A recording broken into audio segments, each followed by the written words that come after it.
All right, again, today is 9/8/25. We're gonna be talking about segments today. How we construct them and measure. Construct and measure.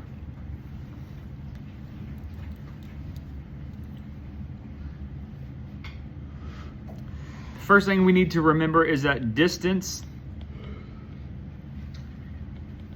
is the measurable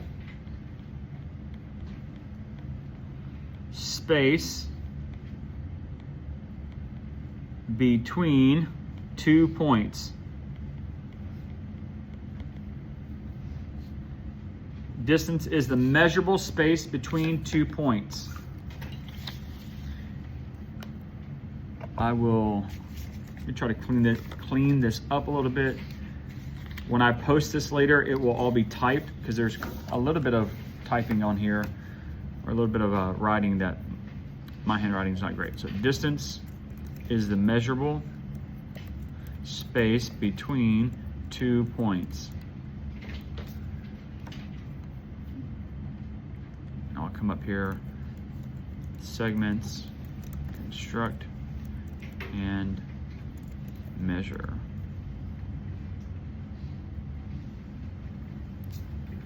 All right. Get this cleaned up here.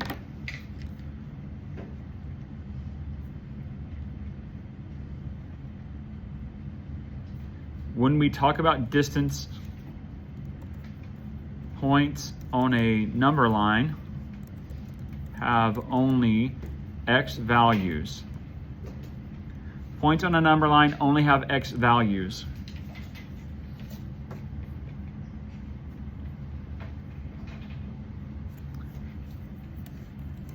Distance is always positive. You cannot walk a negative distance. You cannot go back in space or back in time.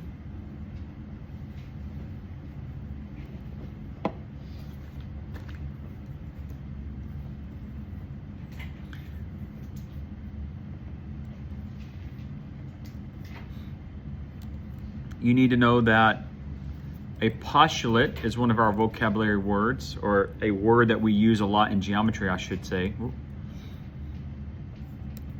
And this is Mr. Schote's definition of it. It's something we accept as true or factual without needing proof.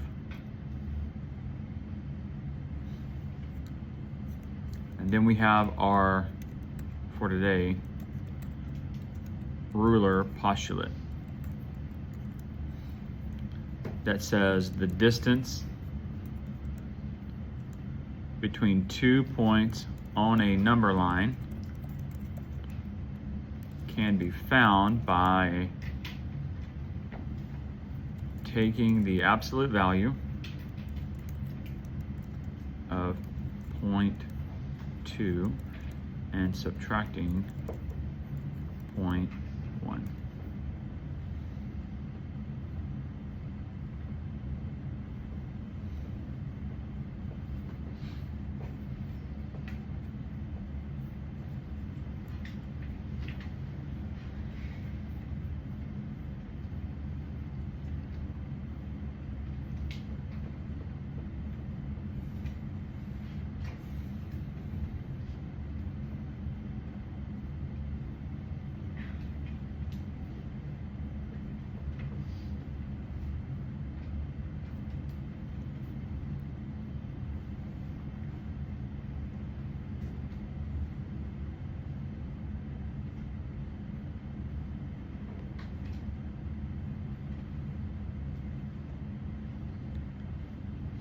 Forgive me for squeezing this a little bit and making some more space over here.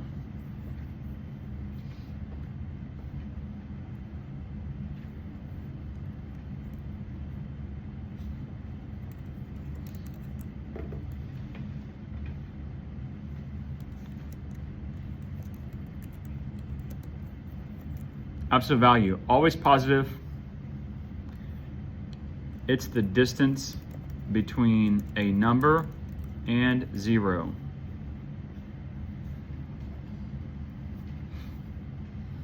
It's the distance between a number and 0.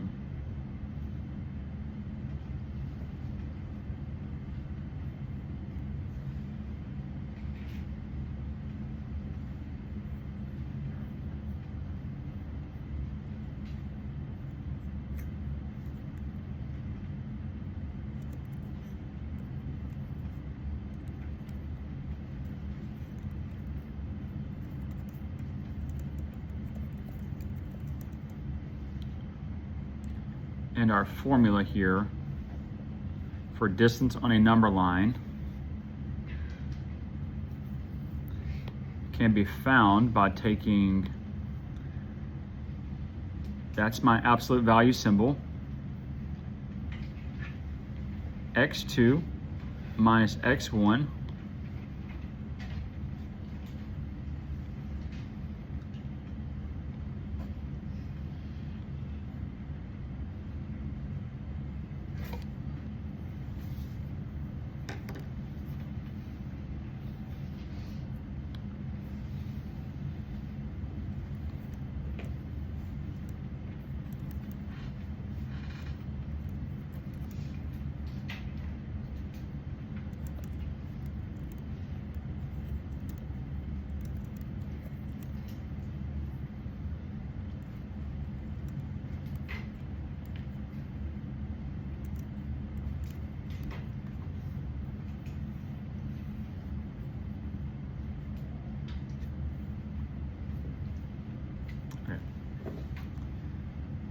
So a lot that we typed here.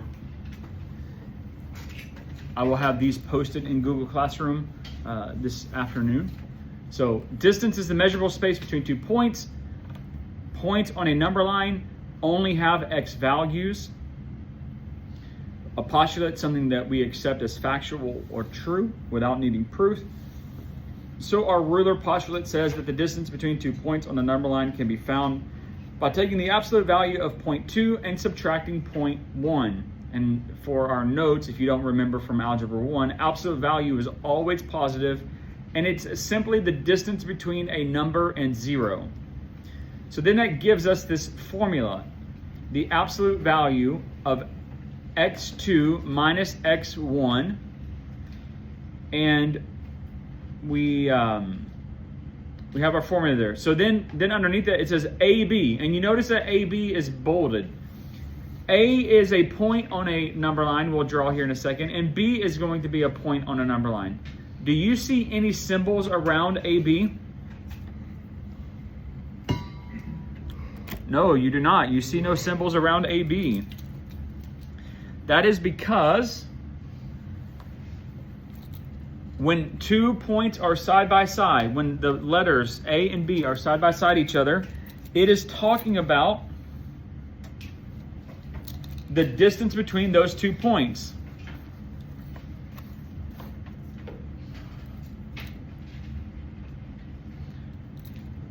I'm a hot mess today. Here we go. So let's draw a number line. That's not there.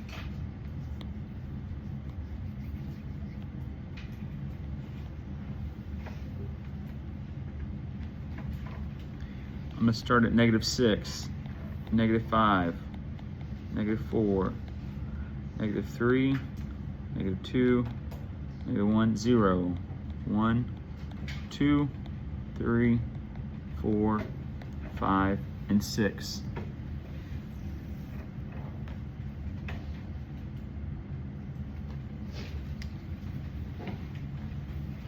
And our problem may tell us that point A is at -4.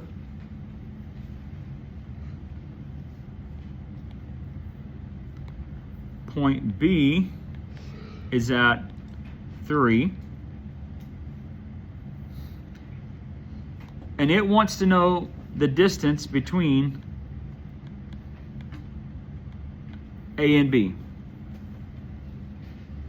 Well, I've had students look at me and go, Mr. Schrodt, this is kind of dumb, because couldn't you just 1, 2, 3, 4, 5, 6, 7, and know that the distance between those two are 7. And you could. You don't necessarily have to use this formula that says the absolute value of 0.2, which is my B, minus my 0.1, which is -4, because that would turn into 3 plus 4, which is the absolute value of 7, which is just 7. So the answer to A, B would be 7, right? We all get that. That's easy. I could have just counted like I hopped on the number line. But what happens when the numbers are not small? For instance, what happens when A equals, say, -126 and B equals 262? Do you want to draw a number line that would fit those? Absolutely not. Nobody would want to do that. So we could take our formula, the distance between A and B equals 0.2 minus 0.1, the absolute value of that, which then turns into 0.2 minus, or excuse me, plus 883.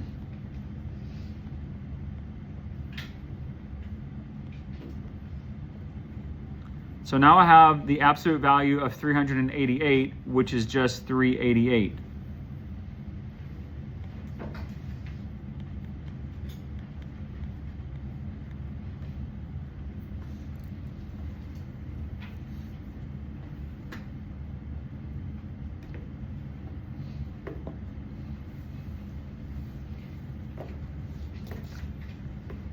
See how using a formula there is helpful? Okay, now I've noticed a couple times today some students who are struggling with this. Let's draw a number line.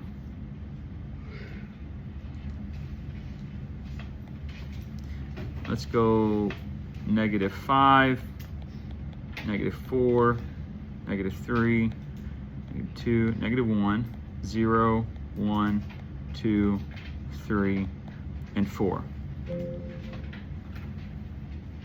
And on my number line, I'm going to plot some points. And those points, I'm going to say first, I'm going to have A, B, C, and D.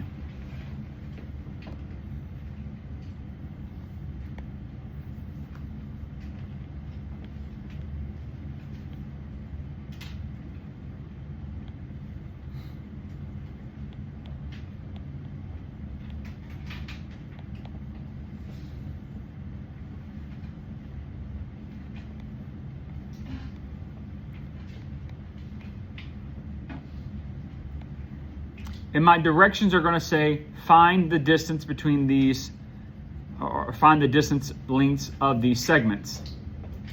Will someone open that door, please?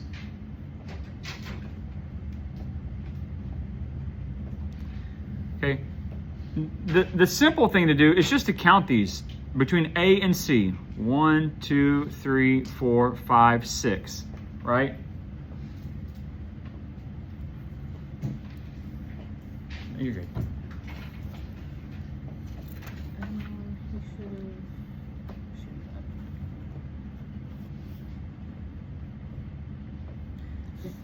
Yeah, I was like, can't be that because my birthday's tomorrow and I haven't had my birthday. Okay, you're good. So we could just count. What did we say it was? 6, 7. But we could also use the formula. So for B and D, D is at 4, B is at -3. This becomes the absolute value of 4 plus 3, which again is the absolute value of 7, which is 7. So between B and D is 7. And I could check my answer. 1, 2, 3, 4, 5, 6, 7. And then our last one there is BC. 1 minus negative 3. So it'll be 1 plus 3, which is the square root, or not the square root, the absolute value of 4, which is 4.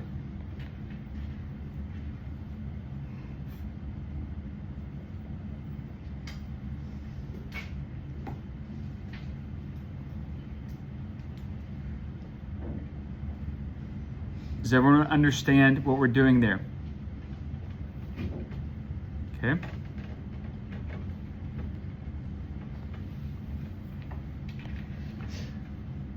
Let's shift gears a little bit. This time we're going to draw a segment .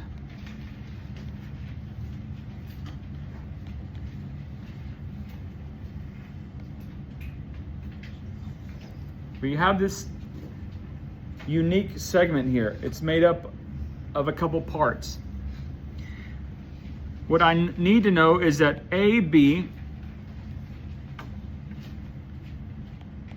plus BC is equal to or creates the segment AC.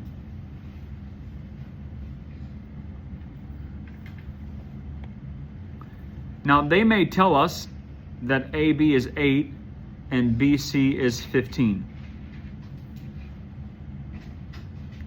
And if they do, then what I also know here is that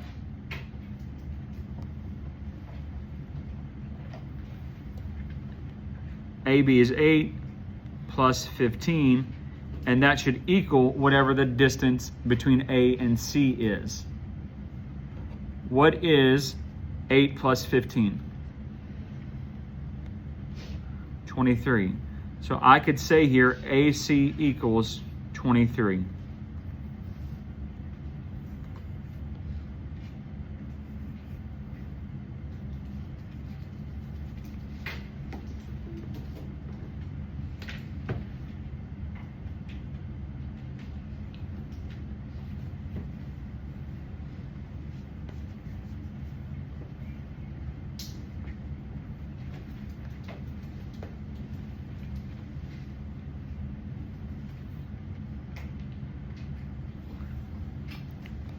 Let's do one more.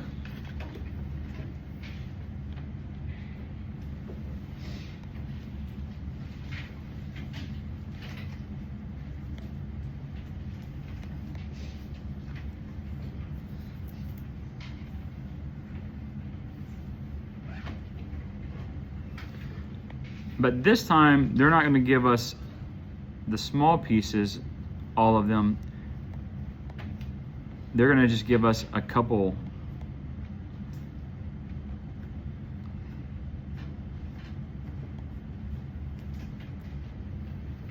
Let me fix this red line.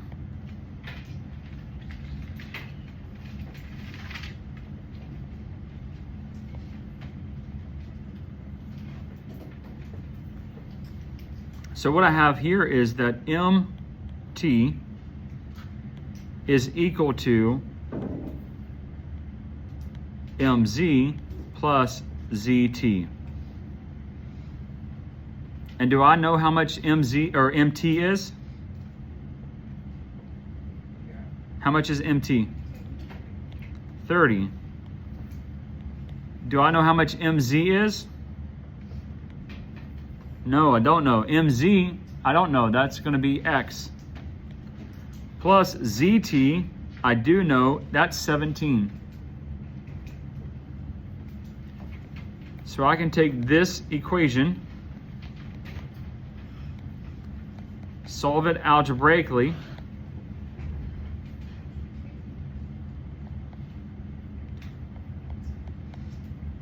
and find out that x equals 13, which is really mz, right? So my answer here might say mz equals 13.